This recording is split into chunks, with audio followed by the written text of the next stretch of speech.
Bonsoir Hervé Morin. Bonsoir, Merci d'être sur le plateau de BFM TV. Vous êtes candidat à la présidentielle, issu du Nouveau Centre. On va en parler parce qu'il y a des amis à vous, d'anciens amis, des amis qui demandent votre retrait. Mais tout ça, on va l'évoquer. Tout ça, c'est une tempête dans un verre d'eau et dans un microcosme, loin des sujets centraux de cette présidentielle.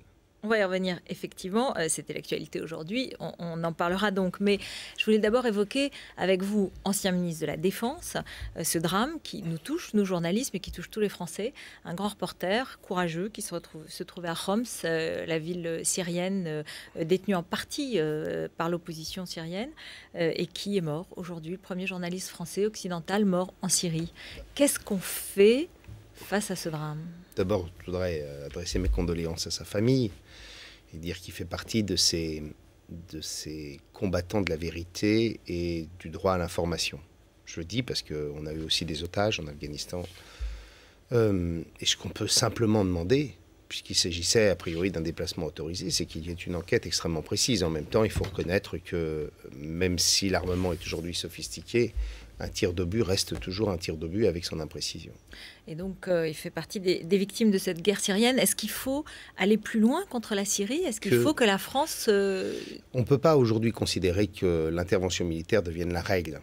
Et puis le contexte géographique, politique de la Syrie, où c'est une guérilla urbaine, rend impossible une intervention militaire, disons les choses telles qu'elles sont. Vous l'aviez évoqué quand vous étiez ministre, vous en avez parlé? Non, à l'époque, la Syrie était encore calme. L'actualité politique française, c'est aussi ce scandale que dévoile Le Monde aujourd'hui qui concerne l'IGS, l'Inspection Générale des Services, c'est la police des polices. Elle aurait trafiqué, une enquête portant sur un trafic de titres de séjour et cela aboutit à l'éviction de plusieurs hauts fonctionnaires, de plusieurs fonctionnaires de police gradés et qui, comme par hasard, étaient proches de la gauche. Est-ce que vous diriez, comme Bruno Le Roux du Parti Socialiste, il faut demander des explications à Claude Guéant? Il est au centre d'un système de pouvoir qui s'est transformé en système de clan et dont il tenait toutes les manettes. Je dirais trois choses sur le sujet. La première, si les faits sont avérés, c'est extrêmement grave. Vous vous rendez compte, il s'agit, comme vous l'avez dit, de la police des polices, c'est-à-dire d'une institution qui est chargée de faire en sorte que les grands piliers institutionnels républicains soient les plus parfaits possibles.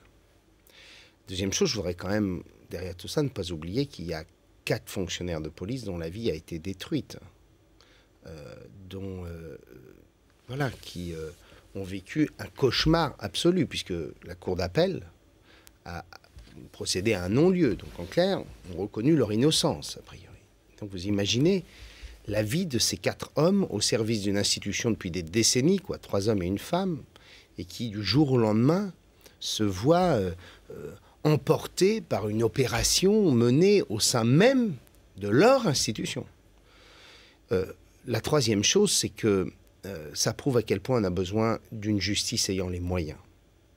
Parce que, ça préviendrait probablement un certain nombre de faits de ce genre. Parce qu'elle serait allée plus vite, parce qu'on aurait pu en savoir plus. Parce qu'on se dirait qu'avec une justice ayant beaucoup plus de moyens, on serait capable de procéder à toutes les rectifications qui s'avèrent nécessaires et que la justice frapperait mieux et plus vite. Et mais en ce qui concerne la police, en ce qui concerne le trucage d'une enquête, si c'était le cas, est-ce qu'elle serait politique? Est-ce que vous y voyez, vous avez été au gouvernement, est-ce que vous y voyez la main du gouvernement? Est-ce que vous y reconnaissez la main du gouvernement? Voilà, alors on a eu les fadettes, on a cela, très bien, mais il n'empêche... Très bien, très bien. Non, mais je veux dire, on ne peut pas non plus considérer d'office que les gens sont coupables avant même qu'une instruction ait eu lieu. Ce que je souhaite, moi, tirer comme conséquence de tout cela, c'est que nous avons besoin d'une république irréprochable, d'une république dans laquelle on réintroduit des règles qui sont respectées et pour lesquelles on est en capacité de pouvoir corriger toutes les déviations. Et ça impose d'avoir des moyens judiciaires suffisants. Nous sommes le 26e pays en termes de moyens judiciaires en Europe. Nous avons une justice qui est en situation de pouvoir répondre au bout de 3 ans, au bout de 4 ans. Nous sommes dans une justice où aujourd'hui, rendez-vous compte de cela, on parle toujours de lutte contre la criminalité, de lutte contre la délinquance. Les peines de prison dans les grands tribunaux ne sont plus exécutées quand elles sont de moins d'1 an. Il n'y a plus Donc de vous, comme réponse candidat, immédiate. Et je dis, s'il y a bien des sujets ou des domaines dans lesquels il faut des moyens supplémentaires, c'est bien celui du système judiciaire. Voilà sur l'actualité. Juste un mot sur le quotient familial, parce que c'était la polémique d'hier. François Hollande a dit qu'il voulait moduler le quotient familial, pas le supprimer. Valérie Pécresse a développé un argument aujourd'hui disant que ça coûterait extrêmement cher aux familles. Vous êtes pour qu'on essaye de rectifier certaines injustices par là, ou au contraire c'est une atteinte à la politique familiale? Qu'il y ait besoin de justice fiscale, sans aucun doute. Je prends un exemple. Facteur de réduction du déficit budgétaire. Les grandes sociétés du CAC 40 paient en moyenne 8% d'impôts sur les sociétés, quand la petite PME de mon village va payer plus de 30% d'impôts sur les sociétés. Moi, je propose tout simplement qu'on mette un taux minimum de 15%. Ça rapporterait à l'État immédiatement 8 milliards d'euros. Est-ce que ça poserait un problème à Total, à GDF Suez ou à la BNP? Probablement pas. Et certainement pas. Donc les grandes entreprises, mais pas les familles. Le quotient familial, il a déjà été plafonné. Oui. C'est de mémoire 1 700 ou 1 800 euros par enfant. Je pense que c'est rendre un mauvais service que de considérer qu'il s'agit là d'un facteur d'inégalité majeure. Très franchement, 1 700 euros de réduction d'impôts, alors certes, on peut considérer que pour ceux qui ont des revenus très importants, c'est encore trop. Mais on peut aussi avoir en tête qu'il y a au moins un domaine où la France est en bonne position. C'est sa démographie. Donc on n'y touche pas. Et donc c'est une très mauvaise idée. Je suis en revanche, moi pour ma part, favorable dans le cadre de la réduction du déficit, qu'on s'interroge sur le fait de verser des allocations familiales à tout le monde. Est-ce que lorsqu'on gagne 10 000 euros par mois, est-ce qu'il est bien nécessaire que vous ayez quelques 120 ou 130 euros? On module les allocations familiales en fonction du revenu. On adapte les allocations familiales en revenu. Je vous rappelle que l'UMP proposait il y a 2 ou 3 mois qu'on fiscalise les allocations familiales. Ça fait un drame. Ce qui était là aussi idiot. Mais qu'au moins, on s'interroge dans le cadre de la nécessité de réduire l'endettement et le déficit du pays, sur la nécessité de verser encore des allocations familiales lorsqu'il s'agit de revenus élevés. Ça, au moins, c'est une piste sur laquelle on pourrait travailler. Alors, moi, je disais candidat jusqu'à quand? Parce que vous êtes assez attaqué, y compris au sein de votre famille, de votre parti. Et je voudrais que vous écoutiez, parce que ça vient de tomber, on vient de me le dire. C'est Valérie Létard, qui n'est pas une de vos amies, mais qui a parlé et qui demande votre retrait. On va l'écouter.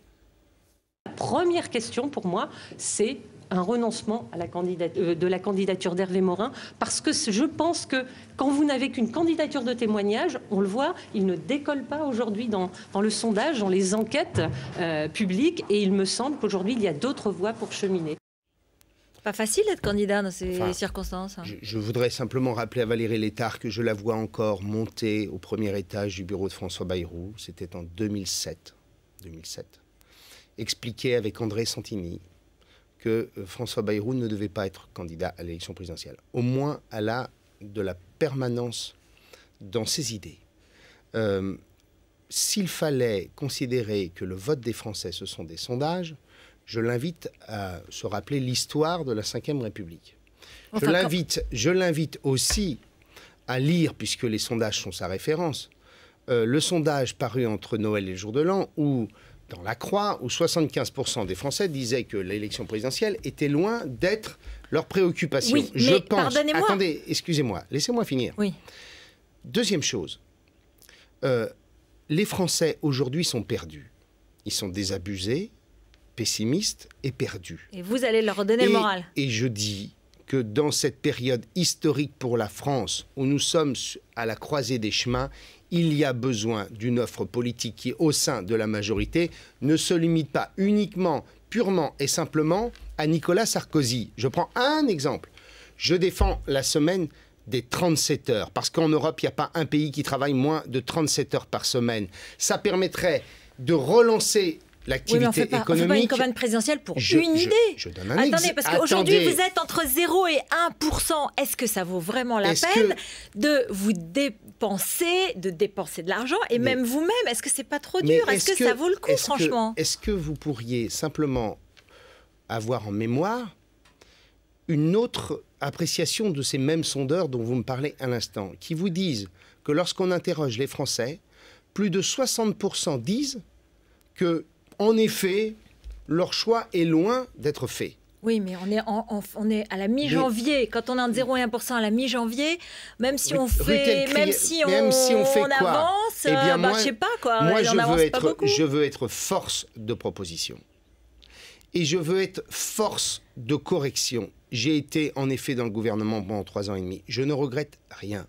Je regrette simplement une chose.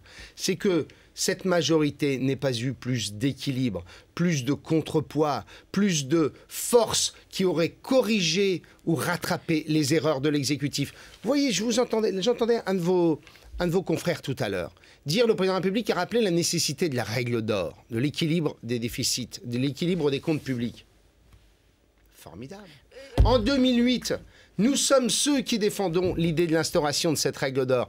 Que répond à l'époque le président de la République? Et il n'y en a pas besoin. Eh bien, si on avait été une majorité plus équilibrée, entendant les observations des autres, eh bien, ça va venir. Et aujourd'hui, il y a un autre candidat qui occupe la place du centre. Et c'est François Bayrou. Il a démarré sa campagne, il était à 7, il est maintenant entre 11 et 14. Oui. Donc il y a une campagne qui se développe. Sincèrement. Mais... Attendez, laissez-moi poser ma question. Lorsque, en février, vous allez vous retrouver toujours peut-être entre 0 et 1%, Nicolas Sarkozy peut-être autour toujours de 24, peut-être de 20, et François Bayrou qui montrait un peu vers lequel vous allez vous tourner. Si vous êtes vraiment un centriste, vous n'allez pas être obligé d'aller retrouver François Bayrou? Je suis un centre clair. Je ne suis ni ambigu, ni équivoque. Je ne demande pas un chèque en blanc.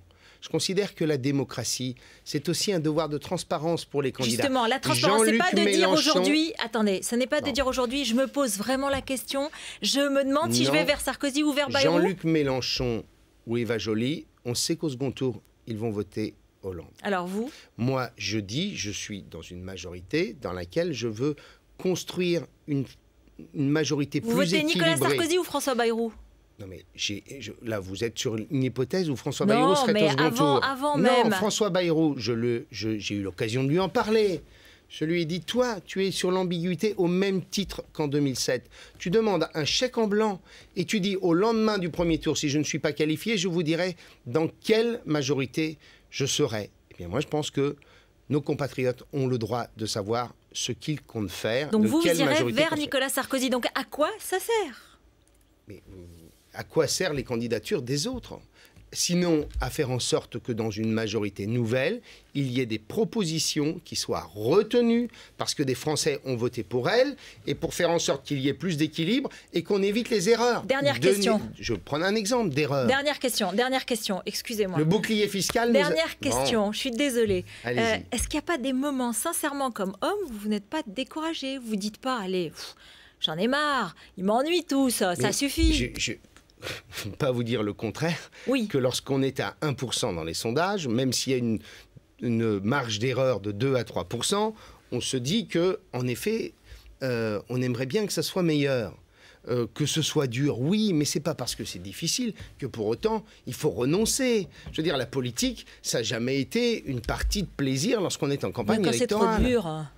Oui, écoutez, moi, j'ai envie de défendre l'idée de la sincérité, de la lucidité, de dire aux Français, la période est dure, et moi, je vous fais des propositions pour que nous puissions avancer plutôt que le populisme et la démagogie dans laquelle on est déjà rentré. Et où, bien entendu, au lendemain des présidentielles, on déchirera le papier en disant aux Français, finalement, il va falloir faire autre chose. Merci beaucoup Hervé Morin d'être venu sur notre plateau. Restez avec nous dans un instant, le journal de Jean-Rémy Baudot bien sûr, et ensuite un autre centriste, Dominique Paillet. Il était auprès de Jean-Louis Borloo, il vient de publier une fiction.